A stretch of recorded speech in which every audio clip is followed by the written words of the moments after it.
ఇంట్లోనే ఈజీగా టేస్టీగా పన్నీర్ ఎలా చేసుకోరో ఈ వీడియోలో చూడండి. దీనికోసం మనము 2 లీటర్ల పాలు అయితే తీసుకుంటున్నాను అనమాట.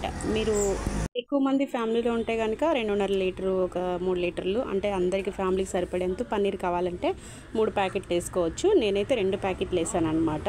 మనం 2 ప్యాకెట్ల పాలని ఇలా మరీ పూర్తిగా పొంగొచ్చేంత వరకు కాకుండా కొంచెం కాగిన తర్వాత ఇందులో మనం వెనిగర్ వేసుకోవాలి. అంటే వెనిగర్ లేకపోతే కనుక నిమ్మకాయ పిండి వేయచ్చు అనమాట. అంటే కొంచెం ఒక 2-3 స్పూన్లు కనుక వేస్తే ఇందులో పాలు వెంటనే విరిగిపోతాయి. ఇలా వేసిన వెంటనే హై ఫ్లేమ్లో పెట్టేసుకొని ఒక 2 నిమిషాలు ఇలా కలుపుతూ ఉంటే మనం వెనిగర్ వేసిన తర్వాత మొత్తం పాలన్నీ ఇరిగిపోయి నీళ్ళు మొత్తం ఇలా బయటకు వస్తాయి అన్నమాట. మాకు ఎప్పుడు ఆర్మీలో పాల ప్యాకెట్లు ఇస్తారు కాబట్టి కంటిన్యూగా అయితే కంపల్సరీగా ఇంట్లో పన్నీర్ చేయాల్సిందే.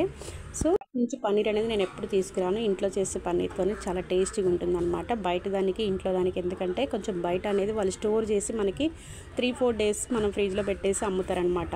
అలా కాకుండా మనమైతే ఇంట్లో ఎప్పటికప్పుడు ఫ్రెష్గా చేసుకోవచ్చు. ఇప్పుడు పాలు మొత్తం అలా ఇరిగిపోయిన తర్వాత ఒక క్లాత్ తీసుకొని ఇందులో వడగట్టుకోవాలన్నమాట.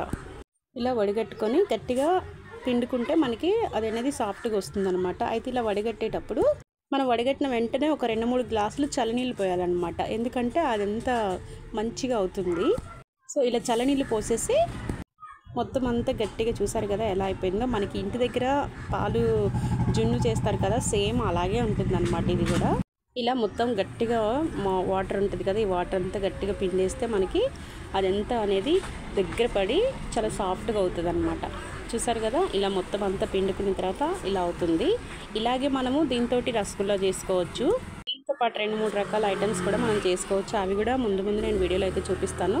సో ఇలా మొత్తం అంతా మనం వాటర్ అంతా పిండుకున్న తర్వాత ఇలా ఫోల్డ్ చేసుకోవాలి. ఎందుకంటే మనకి స్క్వేర్ షేప్లో మనకి షేప్ అంటే కొంచెం రావడానికి ఇలా మొత్తం క్లాత్ని అంతా ఫోల్డ్ చేసుకోవాలి. ఫోల్డ్ చేసుకున్న తర్వాత దీనిపైన మిక్సీ కానీ ఏదైనా సరే బరువు మనకి ఇంట్లో రోళ్ళు ఉంటాయి కాబట్టి రోల్ పెడితే కనుక ఇంకా తొందరగా అయిపోతుంది. అంటే అదంతా మొత్తం బిగించుకోవాలి వాటర్ అంతా పోయిన తర్వాత. సో మీరు పన్నీర్ కూర చేసేటప్పుడు మధ్యాహ్నం చేయాలనుకుంటే కనుక ఉదయం 10 గంటలకి 9 గంటలకు అలా చేసేసి మధ్యాహ్నం 11 గంటల కంటే ఒక 2 గంటలు కానీ 1 గంట కానీ అలా బరువు పెట్టేస్తే అది మొత్తం పూర్తిగా బిగించుకొని ఇలా వస్తుందన్నమాట. సాయంత్రమైనా చేసుకోవాలనుకుంటే ఉదయం చేసి పెట్టచ్చు. మనం అప్పటికప్పుడు 1 గంట ఓన్లీ ఇది మొత్తం బిగించుకొని ఇట్లా మొత్తం సాఫ్ట్గా వస్తే సరిపోతుంది. లేదు మీరు నెక్స్ట్ డే చేసుకోవాలనుకుంటే దీన్ని ఇలా చేసేసి ఫ్రిడ్జ్లో పెట్టేసుకున్నా కూడా పాడవదనమాట. ఒక 2 రోజుల వరకు ఫ్రిడ్జ్లో పెట్టుకోవచ్చు. ఎక్కువ రోజులు పెట్టచ్చు, కానీ మనకి ఇంట్లో దానికి బయట కొనుక్కునే దానికి తేడా ఉంటుంది కదా, అందుకని చెప్పేసి ఫ్రెష్గా చేసుకుంటే బాగుంటుంది. నెక్స్ట్ డే చేసుకున్నా సరిపోతుంది.